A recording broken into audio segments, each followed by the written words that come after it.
అది నేనైనా కానీ నా కొడుకైనా సరే నా కూతురైనా సరే ఎవరైనా సరే సభ్య సమాజం తలదించుకునే మాదిరిగా ఇతరుల మనోభావాలు దెబ్బతినే మాదిరిగా మాట్లాడడం అనేటువంటిది తప్పు. మా పార్టీలో కూడా బోరుగడ్డ అనిల్ అంటున్నారు, అదేవిధంగా శ్రీరెడ్డి అంటున్నారు. మా పార్టీకి వాళ్ళకి ఎటువంటి సంబంధం లేదు, ఎక్కడ కూడా ప్రాథమిక సభ్యత్వం కూడా లేదు వాళ్ళకి.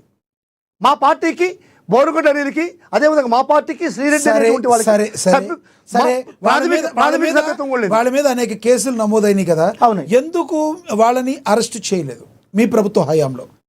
సార్ వాళ్ళ మీద కేసులు ఇదే విధంగా చాలా మంది ఉన్నారు సార్. ఇప్పుడు వాళ్ళని అరెస్ట్ చేయలేదంటే ఎందుకు చేయలేదు? ఎందుకు కనీసం మీ మంత్రులు ఇది మాట్లాడటం కరెక్ట్ కాదు, కొంతమంది ఇలా సోషల్ మీడియాలో హల్చల్ చేస్తున్నారు, ఇది కరెక్ట్ కాదు, ఆపాలని ఎందుకు అనలేదు? 5 సంవత్సరాల పాటు వాళ్ళు అలా తిడుతుంటే వాళ్ళ మీద ఎందుకు మీరు చర్యలు తీసుకోలేదు? సార్, బోరుగడ్డ అనిల్ అనేటువంటి వ్యక్తి శ్రీధర్ రెడ్డి మీద ఈ విధమైన మాట్లాడినప్పుడు కూడా చాలామంది వైఎస్ఆర్ కాంగ్రెస్ పార్టీ నేతలు ఖండన చెప్పారు సార్. నేను కూడా చెప్పాను, నేను కూడా మాట్లాడాను. తప్పు ఈ విధంగా మాట్లాడడం, మీకు వైఎస్ఆర్ కాంగ్రెస్ పార్టీకి ఎటువంటి సంబంధం లేదు, ఈ విధంగా మాట్లాడడం మా పార్టీకి సంబంధం లేనటువంటి మాట్లాడి నేను కూడా సాక్షాత్తు ప్రెస్ మీట్ ఇచ్చి నేను కూడా చెప్పడం జరిగింది. ఇది వైఎస్ఆర్ కాంగ్రెస్ పార్టీయా లేకుంటే తెలుగుదేశం పార్టీ అనేటువంటి పక్కన పెడితే ఏ పార్టీ నాయకుడు మాట్లాడినా తప్పు సార్. ఇప్పుడు అయ్యన్న పాత్రుడు మాట్లాడినా తప్పే, ఇంకొకటి లోకేష్ మాట్లాడినా తప్పే, ఇంకొక నాయకుడు మాట్లాడినా తప్పే, ఇదే విధంగా కొడాలి నాని మాట్లాడినా తప్పే, ఎవరు మాట్లాడినా తప్పే సార్. దీనికి నేను ఏ విధమైనటువంటి వెనకేసుకొచ్చేటువంటి మాటలు నేను చెప్పను, 100% తప్పే. కానీ రాజకీయాల్లో ఉండేటువంటి వ్యక్తి మాట్లాడేదానికి, ఈ పత్రికల్లో ఉండేటువంటి వ్యక్తి మాట్లాడడానికి చాలా డిఫరెన్స్ ఉంది సార్. ఇప్పుడు మన ఇద్దరం కూర్చున్నాం సార్.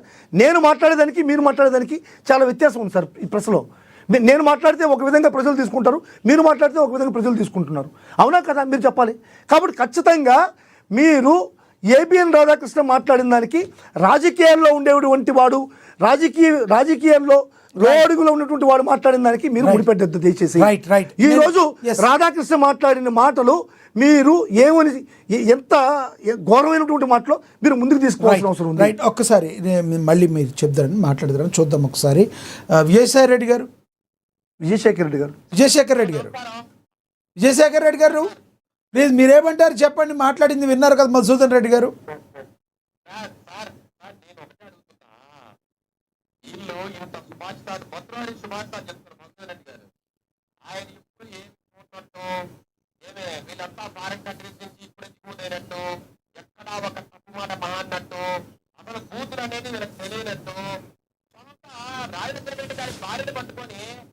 రైట్, విజయశేఖర్ రెడ్డి గారు అన్యదా భావించకండి. సమ్ ఇష్యూ ఏదో జరుగుతుంది అక్కడ టెక్నికల్గా. మరి మీ దగ్గర ఏమైనా ప్రాబ్లం ఉంటుంది, ఒకసారి సరి చూసుకోండి. సిగ్నల్ లేదు, మీరు మేబీ కార్లో జర్నీలో ఉండొచ్చు. మీరు ఇద్దరు గెస్టులు కూడా ఈరోజు కార్లో ఉన్నారు, సమ్ ఏదో ప్రాబ్లం ఉంది. ఎస్ సార్, ధన్యవాదాలండి మీ అభిప్రాయాన్ని తెలియజేయడానికి వచ్చినందుకు. అన్యదా భావించొద్దు, మళ్ళీ మాట్లాడదాం మీతో, మరొకసారి మనం కండక్ట్ చేద్దాం ఇదే టాపిక్ గురించి. ఎస్, చివరిగా ఏం చెప్తారో చెప్పండి మధుసూదన్ రెడ్డి గారు ప్లీజ్. వినబడతలేదు సార్. నేను చివరిగా చెప్పండి. నేనేం చెప్తున్నానంటే సార్, పత్రిక అనేటువంటిది చాలా పవిత్రమైనటువంటి ప్లేస్ సార్. ప్రజల యొక్క కష్టాలని నష్టాలని ప్రపంచానికి తెలియజేస్తూ, ఉన్నటువంటి ప్రభుత్వాలని నిలదీస్తూ, ప్రభుత్వాలు బాగా పనిచేసేదానికి ఉపయోగపడేటువంటి ఒక మీడియా, ఒక వ్యవస్థే పత్రికా వ్యవస్థ. అందుకే దాన్ని 4th pillar of the society అన్నారు. ఈ పత్రికల్లో ఉండేవాళ్ళు ఖచ్చితంగా ఒక విలువలు విశ్వసనీయతకి కట్టుబడి ఉండాలి సార్. రాజకీయ నాయకులు మాదిరి కాకుండా ఒక విలువలకి విశ్వసనీయతకి కట్టుబడి ఉండాలి. అంటే రాజకీయ నాయకులు కట్టుబడి ఉండాలంటే ఖచ్చితంగా ఉండాలి, కానీ రాజకీయ నాయకుల కన్నా కానీ కొన్ని 100 రెట్లు ఎక్కువగా విలువలు విశ్వసనీయతకి కట్టుబడి ఉండాలి. అటువంటి విలువలు విశ్వసనీయతకి కట్టుబడి ఉండాల్సినటువంటి ఒక 4th పిల్లర్ అనేటువంటి ఈ పత్రికా వ్యవస్థలో ఉన్నటువంటి వ్యక్తులు ఈ విధంగా తప్పులు చేయడం అనేటువంటిది ప్రపంచానికి కానీ రాష్ట్రానికి కానీ మంచిది కాదు అని చెప్పి మీ ద్వారా నేను తెలియజేస్తున్నాను సార్. ఇకనైనా సరే రాధాకృష్ణ గారు మార్పు వచ్చి ఒక పార్టీకో, ఒక వర్గానికో, ఒక కులానికో కుమ్ముగాయడం అనేటువంటిది మానుకొని రాష్ట్ర ప్రజల కోసం, రాష్ట్ర భవిష్యత్తు కోసం నిజాలు ప్రజలకు చెప్పాలనేటువంటిది మా వాదన సార్. నేను ఆయనకి మీ ద్వారా సూచిస్తున్నా. విలువలు రోజా గారు లాంటి వాళ్ళకి, లేదంటే మిగతా వాళ్ళకి కూడా మరి కంట్రోల్. రోజా గారిది ఒకసారి బయట ప్లే వద్దు, చూద్దాం ఒకసారి చూద్దాం. బయట ప్లే వద్దు, రోజా గారిది ఒకసారి చూద్దాం. ఆవిడ ఆవేశం, ఆక్రందన, నిన్న మాట్లాడిన విధానం కూడా ఒకసారి చూద్దాం.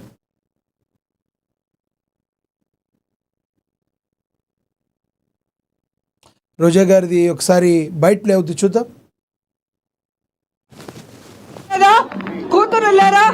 వాళ్ళు వీళ్ళకి గడ్డి పెట్టరా నేను అడుగుతున్నాను. మా కుటుంబాలలో, మా నాయకుల కుటుంబాల్లో ఆడవాళ్ళ గురించి మాట్లాడే అర్హత ఈ పనికి వాళ్ళ రాధాకృష్ణకి ఉందా నేను అడుగుతున్నాను. ఒక డొక్కు సైకిల్ మీద వచ్చిన రాధాకృష్ణ ఈ రోజు 1000 కోట్లకి ఎదిగాడు అంటే ఏ విధంగా చంద్రబాబు నాయుడికి బ్రోకర్ గా పనిచేశాడు, ఏ విధంగా ఎన్టీఆర్ ని దించినప్పుడు చంద్రబాబు నాయుడు ఇచ్చిన సూట్ కేసుల్ని మోసాడో అందరూ కూడా గమనించారు. ఇది రోసయ్య గారు కూడా అనేక సందర్భాల్లో చెప్పడం జరిగింది. ప్రతి వారం కొత్త పలుకు అనే పేరుతో కొవ్వెక్కిన పలుకులు రాస్తున్నాడు. ఈ రాధాకృష్ణకి కొవ్వు కరిగిస్తాం, కొవ్వు దించుతామని కూడా ఈ సందర్భంగా హెచ్చరిస్తున్నాం. ఈ రోజు చంద్రబాబు నాయుడు అధికారంలో ఉంటే కుల గజ్జితో, అహంకారంతో చంద్రబాబు నాయుడు వేసే అవినీతి బిస్కెట్ల కోసం నువ్వు వైఎస్ఆర్ కాంగ్రెస్ పార్టీ కుటుంబ సభ్యుల్ని, అలాగే నాయకుల కుటుంబ సభ్యుల్ని ఇష్టం వచ్చినట్టు మాట్లాడుతుంటే రోజా గారు మాట్లాడే విధానాన్ని మీరు ఎలా చూస్తారు మధుసూదన్ రెడ్డి గారు? ఒకటి కొవ్వెక్కిన అన్నారు, పోనీ ఏదో కొన్ని వర్డ్స్ యూజ్ చేశారు. కులగజ్జితో అన్నారు. కులగజ్జి నిజంగా రాధాకృష్ణ గారికి ఉందా? మరి ఇలా కులగజ్జి అంటే ఒకసారి మాట్లాడుతూ దగ్గరికి రండమ్మా పర్లేదు, మేమేమి ఎస్సీ ఎస్టీలు కాదని రోజా గారు అన్నారు. అంటే ఎస్సీ ఎస్టీలు దగ్గరికి రాకూడదని ఆవిడ ఫీలింగా? ఎవరికి కులగజ్జి ఉంది? రోజా గారికి కులగజ్జి ఉందా లేదా? మీరు నమ్ముతారా? రోజా గారికి కులగజ్జి ఉందా లేదా? సార్ ఇప్పుడు కులం మీద అభిమానం ప్రతి ఒక్కరికి ఉంటుంది సార్. ఎస్. ఇప్పుడు రోజా గారు కూడా, ఇప్పుడు నేను నగిరి నియోజకవర్గ పరిశీలకులుగా నేను 2 years పనిచేశాను. రోజా గారితో కలిసి పనిచేశాను నగిరి నియోజకవర్గానికి. 2024 ఎలక్షన్కి నేను నగిరి నియోజకవర్గ అబ్జర్వర్గా పనిచేశాను సార్. ఈ వ్యవస్థలో కులం అనేటువంటిది ఉండడమే ఒక సిగ్గుచేటైనటువంటి అంశం. కానీ అది కూకట్టు ఎక్కడో ఊనుకుంది సార్. అది కూకట్టు వేళ్లతో కూడా ఊనుకుపోయి ప్రతి ఒక్కరు జీర్ణించుకుపోయింది. ఇప్పుడు నేనేం చెప్తున్నానండి సార్, కులం మీద అభిమానం ఉండేటువంటిది అందరికీ ఉంటుంది, తప్పేలేదు దాంట్లో. కానీ కులం మీద పిచ్చి ఉండకూడదు. అంటే మన కులాన్ని మనం అభిమానిస్తూ ఎదుటి కులాన్ని మనం ద్వేషించకూడదు. ఇది మాత్రం తప్పు అని చెప్తున్నా. ఇప్పుడు రాధాకృష్ణ గారు చేసేది ఏం సార్? అదే కదా సార్. ఇప్పుడు రోజా గారు అదే చెప్తున్నారు. ఆయనకి కులగిజ్జ అంటే ఏముంది సార్? కులగిజ్జ మీరు దూరంగా ఉన్నటువంటి వాళ్ళని మీరు ఏమైనా భయపడుతున్నారేమో, బాధపడుతున్నారేమో, తక్కువ కులం వాళ్ళని చెప్పి రా నా పక్కన కూర్చోండి అంటున్నది. అది కులం గజ్జెట్ అవుతుంది సార్. అది కులాల్ని వివక్షని దూరం చేయడమే కదా. మేమేమో ఎస్సీ ఎస్టీలు కాదండి. అంటే ఎస్సీ ఎస్టీలని అంటరాని వాళ్ళ నుంచి ఆవిడ ఫీలింగ్.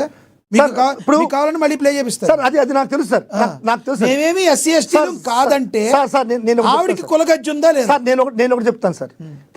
ఇప్పుడు రోజా గారు ఆ మాట అన్నారు కదా, మేము ఎస్సీ ఎస్టీలు కాదు, మేము మమ్మల్ని ముందుకు రానిరా అని చెప్పని ఎస్సీ ఎస్టీలు తక్కువ ఉంది ఆ మాట అన్నది కదా. సరే, ఒక ఎమ్మెల్యే స్థాయిలో ఉన్నటువంటి వ్యక్తి, ఒక మంత్రి స్థాయిలో ఉన్నటువంటి వ్యక్తి, ఒక మహిళ అన్నది దాన్ని తప్పే. అది 100% తప్పు కదా. తప్పు నన్ను పూర్తిగా సార్. ఎవరైనా ఎస్సీ కులంలో పుట్టాలనుకుంటున్నారా అన్నటువంటి చంద్రబాబు యొక్క మాటల్ని మీరేమంటారు? తప్పే. ఎవరు మాట్లాడినా తప్పే. ఎవరు మాట్లాడినా తప్పే సార్. ప్రజాప్రతినిధులుగా ఉండి ఎవరైనా కూడా చంద్రబాబు నాయుడు గారు ఎస్సీల్లో ఎవరైనా పుట్టాలనుకుంటారా అన్న మాట తప్పైనప్పుడు, రోజా గారు మేమేం ఎస్సీ ఎస్టీలమా మమ్మల్ని వెలివేస్తున్నారనే మాట 100% తప్పు సార్. 100% తప్పు. నేను ఏకీభవిస్తున్నా. చంద్రబాబు నాయుడు గారు చేసిన తప్పు అయితే ఆపోజిట్ లో మీ పార్టీ ఎవరో ఎలా కంట్రోల్లో ఉండరు కానీ మీ పార్టీలో ఉన్న నేతలకి నాయకుల్ని కంట్రోల్ పెట్టుకునే స్థాయి అయితే ఒక అధికార ప్రతినిధులుగా మీకు కూడా ఉంటుంది. వాళ్ళ దగ్గరికి తీసుకెళ్ళారు. రోజా గారిని కంట్రోల్ అవ్వమని ఒక అధికార ప్రతినిధిగా మీరు సూచిస్తారు ఆవిడకి? ఖచ్చితంగా సార్. రోజా గారు టంగ్ స్లిప్ అవ్వద్దు, పార్టీకి ఇబ్బందులు తేవద్దు అని చెప్పి రోజా లాంటి నేతలకి చెప్తారా మీరు? సార్ ఖచ్చితంగా జగన్మోహన్ రెడ్డి గారు ప్రతి ఒక్కరికి, మాతో సహా అందరికీ కూడా, ఎవరిని కూడా విచక్షణ రహితంగా మాట్లాడొద్దు అనేటువంటి సూచనలు మాకున్నాయి సార్. ఇప్పుడు రోజా గారు